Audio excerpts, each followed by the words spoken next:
Dur. Canım, hazırdır. Dur.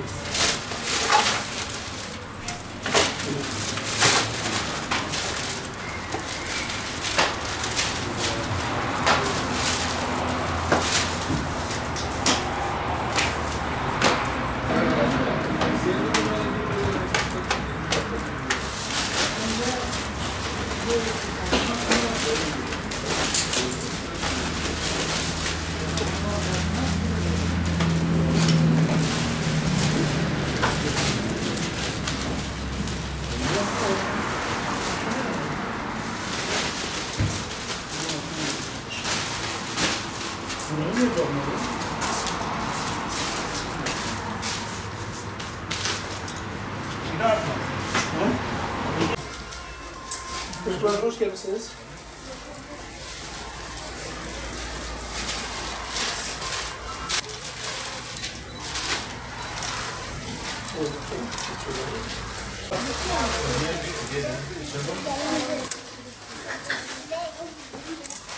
İlker'e hoş gelmişsin. Kaçıncı sınıfa gidiyorsun? 5. sınıfa. Güzel. Biliyorsun.